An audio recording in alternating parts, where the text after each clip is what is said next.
और ये सौभाग्य है, एक गजब सहयोग भी कहिए कि इस मंच पर अभी दो अवस्थी बैठे हैं। एक तो सर अवनीश अवस्थी जी बैठे हुए हैं और एक मैं शिशिर अवस्थी बैठा हुआ हूं। तो शिशिर जी को धन्यवाद, भारत 24 को धन्यवाद।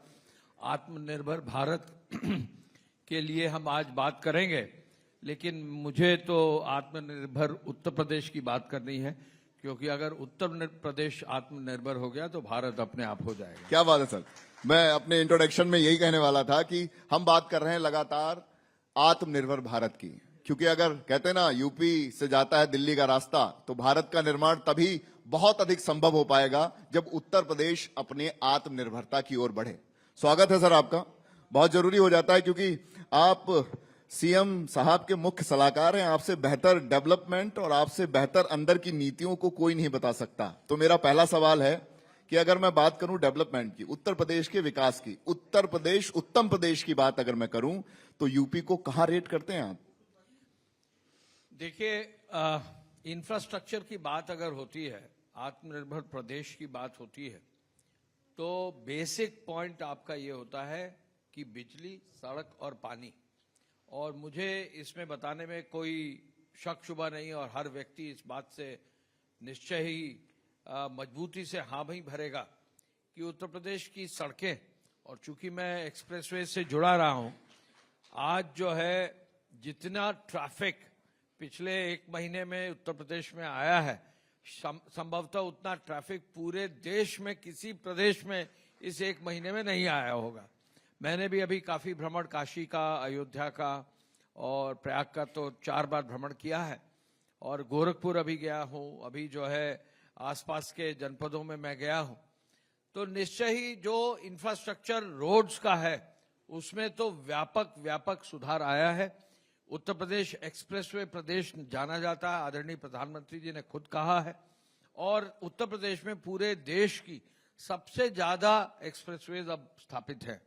अभी आज आपने देखा कि एक्सप्रेसवेज के बारे में फिर मुख्यमंत्री जी ने अभी 2-3 दिन पहले और कुंभ में कैबिनेट में भी अलग नई एक्सप्रेसवेज के बारे में जिक्र किया है। जो 5-6 नई एक्सप्रेसवेज बनने जा रही हैं प्रदेश में, उसमें लखनऊ आगरा एक्सप्रेसवे को पूर्वांचल एक्सप्रेसवे जोड़ने वाला लिंक एक्सप्रेसवे है। गोरखपुर लिंक एक्सप्रेसवे अगले महीने 1.5 महीने में, आज ही बात हुई है, 1.5 महीने में वो तैयार हो जाएगी। मुख्यमंत्री जी ने गंगा एक्सप्रेसवे को जून तक कंप्लीट करने का निर्देश दिया है। साथ ही साथ प्रयाग से जो है मिर्जापुर होते हुए वाराणसी, और वाराणसी से पूर्वांचल एक्सप्रेसवे जोड़ने का निर्देश दिया है। साथ ही साथ प्रयाग से चित्रकूट को जोड़ने का निर्देश दिया है। आज मुझे कहने में खुशी है कि जहां पूर्वांचल एक्सप्रेसवे में हम लोग ने जितनी संख्या व्हीकल्स की सोचा था अगले 10 साल में आएगी, उतनी संख्या व्हीकल्स की तीसरे साल में ही आ गई है, और बुंदेलखंड एक्सप्रेसवे में भी संख्या बहुत अच्छी है। बिजली के बारे में अगर हम बात करें तो पूरे प्रदेश में बिजली की व्यवस्था में व्यापक सुधार हुआ है। मुख्यमंत्री जी खुद ही कहते हैं कि कुछ जनपदों में सीमित रहकर अब बिजली प्रदेश के हर कोने तक जा रही है, बिजली के गांव में जा रही है, बिजली इंडस्ट्रीज को मिल रही है। मैं इस विभाग से बहुत पहले से जुड़ा हूं। 32,000 मेगावाट की बिजली जो है गर्मी में सप्लाई की गई है। अब हमारा प्रदेश महाराष्ट्र से भी आगे हो गया है बिजली की मैक्सिमम सप्लाई देने में। इसके साथ साथ अगर पानी की बात करें तो आपने देखा गंगा का स्वच्छ जल, 30 दिन के बाद भी गंगा का जल स्वस्थ है संगम में। तो पानी की बात अगर गंगा जी का नाम लेकर ना करें तो कहां उसमें सुधार हो सकता है। अभी हम लोग ने कुछ समय पहले देखा कि गंगा जी को अगर हम देखें अपने प्रदेश में तो इतनी स्वच्छ और निर्मल है कि निश्चय ही इस प्रकार का काम यमुना जी में करना है, और वो काम भी शुरू हुआ है, केंद्र सरकार ने उसको शुरू कर दिया है। साथ ही साथ हर घर नल की योजना भी हमारे प्रदेश में सबसे बड़ी योजना पूरे देश की, हर घर नल की योजना भी लागू हो रही है, वो इंफ्रास्ट्रक्चर आ रहा है। तो मुझे कहने में कोई शक नहीं है कि बिजली, सड़क और पानी जो मूल बिंदु हैं, उन पर कई गुना अतिरिक्त इंफ्रास्ट्रक्चर जो है लाकर आगे बढ़ाया जा रहा है। औद्योगिक क्षेत्र में देखें कि वहां पर सुधार आया है। इसके साथ साथ कानून व्यवस्था में आपको मालूम है हम लोग उस पूरे विभाग से जुड़े रहे हैं। कानून व्यवस्था में मुख्यमंत्री जी के मार्गदर्शन में zero tolerance to crime and zero tolerance to criminality और रूल ऑफ लॉ मेंटेन करने का जो एक दृढ़ संकल्प है उसको उन्होंने लागू किया है। उत्तर प्रदेश पुलिस जो है 3 लाख लोग उसमें कर्मी थे, महिलाएं बहुत कम थी। अब 4.5 लाख 4,60,000 से ज्यादा कर्मी हैं। महिलाओं की संख्या 20% तक पहुंच जाएगी और बहुत जल्दी 60,000 और पुलिसकर्मी आ जाएंगे।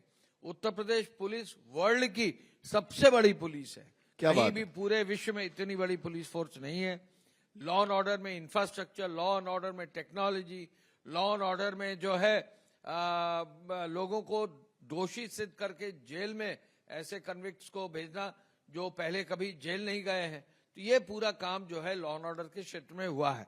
और मैं अंत में कहना चाहूंगा, मुख्यमंत्री जी ने एक लक्ष्य रखा है कि $1 ट्रिलियन इकोनॉमी का लक्ष्य रखा है। $1 ट्रिलियन इकोनॉमी का मतलब यह है कि अभी 1/4 ट्रिलियन है हमारी इकोनॉमी, अगले 4 साल में इसको 1 ट्रिलियन तक पहुंचाना है। टूरिज्म में जो ग्रोथ हुई है, आईटी में जो ग्रोथ हुई है, इंफ्रास्ट्रक्चर में जो ग्रोथ हुई है, अर्बन हाउसिंग में जो ग्रोथ हुई है, हर सेक्टर में जो ग्रोथ हुई है, उसको देखकर किसानों के क्षेत्र में भी चीनी में हम सबसे बड़े उत्पादक हैं, मिल्क के हम सबसे बड़े उत्पादक हैं, फूड ग्रेन के हम सबसे बड़े उत्पादक हैं, वेजिटेबल्स एंड फ्रूट्स में अब लगभग दूसरे स्थान पर है, सबसे बड़े उत्पादक हो जाएंगे। कोई ऐसा क्षेत्र नहीं है जहां हम अच्छे उत्पादक नहीं होंगे। आदरणीय प्रधानमंत्री जी का जो विकसित भारत का सपना है 2047 का, उस सपने के अंतर्गत उत्तर प्रदेश को $1 ट्रिलियन इकोनॉमी के रूप में आगे विकसित करना और 5 ट्रिलियन का भारत सरकार के लक्ष्य को पूरा करने में हर संभव प्रयास किया जा रहा है। कुंभ आपने देखा ही है, क्या बात? कभी मैंने अपनी नौकरी कुंभ से शुरू की है, 1989 के कुंभ से। मैं वहां एसडीएम था। मैं भी इमेजिन नहीं कर सकता था कि इतनी भीड़ आएगी। लोगों को आने में थोड़ी बहुत दिक्कत होती है, लेकिन एक बार जब वो कुंभ में डुबकी मार लेता है तो कहता मेरा जीवन स्वार्थ हो गया, सब परेशानी दूर हो जाती है। और आज भी अगर आप देखें तो लोगों को आने का सिलसिला खत्म नहीं हुआ है। पूरे देश के लोग आ रहे हैं, विश्व के लोग आ रहे हैं, और जो विदेशी आ रहे हैं वो हमारी पहचान से को उनको समझ में आ रही है। और देश में एक ऐसी जागरूकता आई है सनातन धर्म के प्रति, इस पूरे कुंभ के प्रति, ये जागरूकता पहले देखने को नहीं मिली है। क्या बात है, बहुत बढ़िया। एक हुआ कि महाकुंभ ने हमें एक IITN मुंबई का आदमी दिया, IIT बाबा, जो बहुत सोशल मीडिया पर फेमस आजकल हैं, और एक हमें कुशल शासक दिया IIT ने। आप IIT कानपुर से आपने अपनी बीटेक की डिग्री की। सर, आपने हर सरकार के साथ काम किया है और ओहदे पर किया है, मतलब 7 बार आप कलेक्टर रहे, आपने होम डिपार्टमेंट भी संभाला, आपने सूचना विभाग भी संभाला, तो कहीं ना कहीं वो कुशलता और ये प्रेरणा कहां से मिलती है आपको? देखिए, किसी भी स्टूडेंट के लिए या किसी भी प्रशासनिक अधिकारी के लिए उनके माता पिता उनके रोल मॉडल होते हैं। क्या बात? तो पिता का जो है श्रेय रहता है, माता का श्रेय रहता है, फिर उस एजुकेशनल इंस्टीट्यूशन का श्रेय रहता है जहां आप पढ़े हैं, आपके गुरुओं का श्रेय रहता है। और हमारे लिए जो है, हम जिस स्कूल में पढ़े हैं वहां पर हमारे टीचर्स ने बहुत मेहनत की। IIT कानपुर में अभी हम लोग के 40 साल हुए थे तो उसमें भी हम लोग गए थे, तो IIT कानपुर ने भी हमको शेप करने में एक मौका दिया। लेकिन अपने ही प्रदेश में काम करने का जो ये एक सौभाग्य था, इसका बहुत फर्क पड़ता है, क्योंकि फिर कमिटमेंट भी रहता है कि आप अपने प्रदेश में अपने लोगों के बीच में काम कर रहे हैं। क्या बात?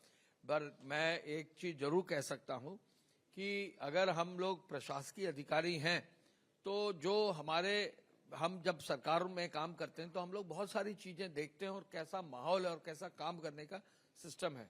मैं ये कह सकता हूं, मैंने सभी सरकारों में काम किया है, सभी माननीय मुख्यमंत्रियों के अधीन काम किया है। माननीय मुख्यमंत्री योगी आदित्यनाथ जी के मार्गदर्शन में जब 2017 में हम लोग ने काम शुरू किया, हम लोग अगर इस लेवल पर सोच विचार कर रहे हैं तो वो आसमान पे सोचते हैं। क्या बात? और जब आसमान पे सोचते हैं तो बता भी देते हैं कि कैसे इसका समाधान होगा, और हम लोग उसको फॉलो अगर करें, अगर हमारे अधिकारी फॉलो करते हैं, निश्चय ही सफलता मिलती है। मैं इतना कह सकता हूं कि कोई भी काम उनके अधीन हम लोग ने अगर टेकअप किया है तो कोई असफलता कभी नहीं रही। और अगर सपोज करिए हम आपको एक एग्जाम्पल दे दें कि अगर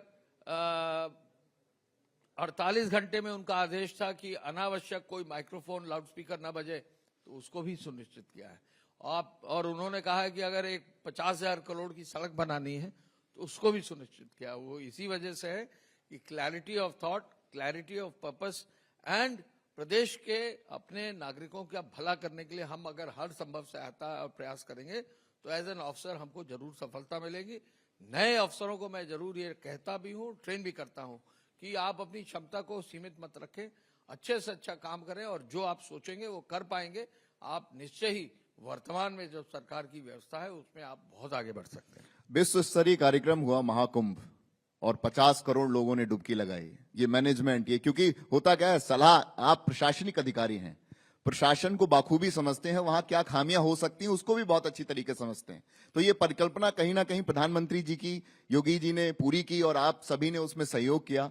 तो ये देखिए, इसमें मैं बता दूं कि 2019 का जो पहले तो उसको अर्धकुंभ कहा जाता था, लेकिन मुख्यमंत्री जी का आदेश था कि कोई भी चीज आधा क्या हो सकता है। कुंभ का मतलब एक जो है जल रखने की व्यवस्था होती है, तो कोई जल रखने की व्यवस्था आधी थोड़ी हो सकती है। पहली बार उन्होंने 2019 में कहा ये अर्धकुंभ नहीं होगा, ये कुंभ होगा, और इस बार उन्होंने कहा ये महाकुंभ होगा। तो पहली बात तो सोच बनानी पड़ती है। 2019 का कुंभ सफलतापूर्वक जब कर लिया और उसका इंफ्रास्ट्रक्चर और उसकी व्यवस्था में कई अधिकारियों ने जो है अपना पूरा योगदान दिया, मुख्यमंत्री जी का मार्गदर्शन रहा, प्रधानमंत्री जी कई बार आए और उन्होंने मार्गदर्शन दिया, केंद्र सरकार की रेलवेज ने, रोड्स के सेक्टर ने, कम्युनिकेशन के सेक्टर ने, सबने अपना सहयोग किया, तो एक सफल आयोजन हुआ। और उसी कड़ी में अब कई गुना ज्यादा लोगों के आने के आवागमन की व्यवस्था की गई, कई गुना ज्यादा विदेशों से लोग आए। और मैं आपको बताना चाहूंगा कि जहां उत्तर प्रदेश में 10-20 करोड़ भी जो है पर्यटक नहीं आते थे, इस बार जो है लगभग 64 करोड़ पर्यटक आ चुके हैं दिसंबर तक।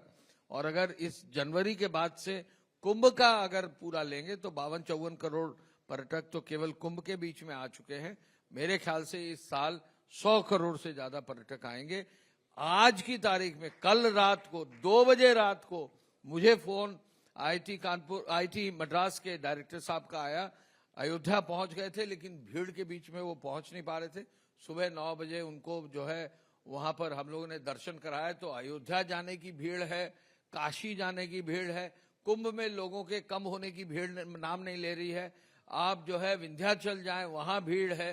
तो हर तरफ भीड़ ही भीड़ दिखाई दे रही है, क्योंकि लोगों में उत्साह भी है, एक भाव भी है और एक सोच भी है कि हमको अपने देश को आगे ले जाना है, सनातन को आगे ले जाना। क्या बात है, क्योंकि बजट सत्र कल शुरू होने वाला है। बजट को लेकर मैं जरूर बात करूंगा, क्योंकि आने वाला बजट तो अब जब भाषण पढ़ा जाएगा तभी पता लगेगा।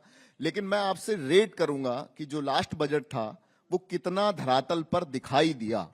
देखिए, बजट के बारे में, पिछले बजट के बारे में मैं कह सकता हूं, नया बजट तो अभी आएगा, लेकिन मैं बता सकता हूं कि उत्तर प्रदेश का बजट पूरे देश में सबसे बड़ा बजट है। 7.5 लाख करोड़ से ज्यादा का बजट पिछली बार था, इस बार उससे भी बढ़कर आएगा। 1 लाख करोड़ से ज्यादा का जो है कैपिटल का बजट है, यानी इंफ्रास्ट्रक्चर में, अवस्थापना में खर्च होने जा रहा है। इसी प्रकार हमारा प्रदेश का बजट जो है इस साल भी आगे बढ़ेगा। मैं आपको एक वानगी दूंगा कि हमारे प्रदेश का जो बेसिक शिक्षा का बजट है, बेसिक शिक्षा यानी प्राइमरी एजुकेशन का जो बजट है, वो दिल्ली के स्टेट के टोटल बजट से ज्यादा है। क्या बात, ये है हमारे बजट की आकार और साइज। और ये भी हम आपको बता दें कि हमारे प्रदेश में जो राजस्व की ग्रोथ है वो 2017 के बाद काफी अच्छी ग्रोथ हुई है। और इसी कारण से कोविड में भी एक दिन भी किसी सरकारी कर्मचारी की तनख्वाह नहीं पीछे हुई। हमारे प्रदेश में अलग अलग फाइनेंशियल सेक्टर्स में, गन्ने के क्षेत्र में भुगतान जो है 2.5 से 3 लाख करोड़ हो रहा है। इस सीजन का भी भुगतान हो रहा है। हमारे प्रदेश में जो है जो योजनाएं हैं उसमें हम पूरे देश में पहले नंबर पे हैं, चाहे वो हम प्रधानमंत्री आवास हो, चाहे शौचालय हो, चाहे वो खाद्यान्न का कार्यक्रम हो, किसी भी कार्यक्रम में हम पूरा देश में नंबर 1 पे हैं। इस सरकार में बजट अब बहुत नए सिरे से सोचा जा रहा है, नई चीजें लाई जाएंगी, किसानों के लिए होगा, महिलाओं के लिए होगा, यूथ के लिए होगा, साथ ही साथ जो है जो हमारे बूढ़े हैं, हमारे जो विशेष रूप से दिव्यांग हैं, उन सभी लोगों के लिए, अलग अलग कैटेगरी के लोगों के लिए योजनाएं आएंगी, योजनाओं का साइज बढ़ेगा और इंफ्रास्ट्रक्चर पर तो काम होगा ही होगा। क्योंकि आपको हमेशा, क्योंकि एक प्रशासक के तौर पर आपको मैन ऑफ द डिलीवरी कहा गया है, यानी कि इधर काम दिया गया और उधर निपटाया, तो जोरदार तालियां आपके लिए। मैन ऑफ द डिलीवरी बहुत फेमस नाम है आपका। तो मैं इसी से जुड़ा पूछना चाहूंगा कि जिस तरीके से सरकार नई नई योजनाएं बनाती है, आप मीटिंग्स में बैठते हैं, आपको बाखूबी पता होगा, तो 5 ऐसी कोई योजनाएं जो आने वाले समय में पाइपलाइन पे हैं और हम उसको करने वाले हैं आने वाले समय में। तो देखिए, योजनाएं तो सरकारों की अक्सर रहती ही हैं। अगर गिना जाए तो 150-200 योजनाएं सरकार की हैं। मेरा मानना तो यह है कि मैन्युफैक्चरिंग सेक्टर में, यानी निर्माण के क्षेत्र में, जिससे रोजगार को आगे बढ़ावा मिले, उसमें विशेष काम होगा। एमएसएमई के सेक्टर में विशेष काम जो है हमारे प्रदेश में होगा। हमारे प्रदेश में एग्रीकल्चर के सेक्टर में जो डिजिटल इकोनॉमी का यूज किया जाएगा, ड्रोन्स का यूज किया जाएगा, सीड का रिप्लेसमेंट किया जाएगा, फर्टिलाइजर के लिए टेस्टिंग करके काम किया जाएगा, पूरी जो जियो मार्किंग की जाएगी, तो एग्रीकल्चर के क्षेत्र में टेक्नोलॉजी का उपयोग एक नई चीज होगी, उसको आगे और बढ़ाया जाएगा। फ्रूट्स एंड वेजिटेबल्स में बहुत सारा काम किया जाएगा। चौथा जो हमारे प्रदेश में होगा, हमारी विद्युत व्यवस्था में और बढ़िया सुधार होगा, जिससे कि हमारी विद्युत व्यवस्था अफोर्डेबल भी हो और रिलायबल भी हो।